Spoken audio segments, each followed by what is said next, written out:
அதாவது ஒரு நதி ஒரு இடத்துலேருந்து அப்படியே புறப்பட்டு வரும் அதனுடைய ஒரு ஓன் பாதையில், இல்லைங்களா? அப்படி வரும்போது ஒரு இடத்துல கொஞ்சம் பேர் கூடி நின்று விளக்குகளை ஏற்றி நதியில் விட்டு வணங்குவாங்க. நதி போய்கிட்டே இருக்கும்.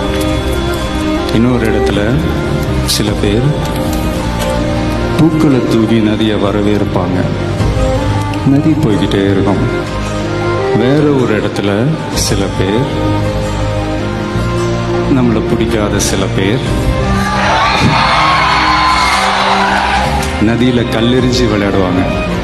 நதி பாட்டுக்கு போயிட்டே இருக்கும்.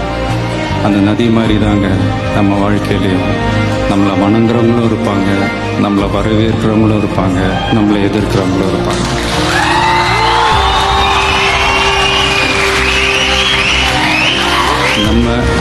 நம்ம வேலை, நம்ம கடமையை செம்மையாக செஞ்சுட்டு அந்த நதி மாதிரியே போய்கிட்டே இருக்கணும். அவ்வளோதாங்க, அவ்வளோதான் மேட்ரு. ரைட்டுங்களா? Kill them with your success, bury them with your smile.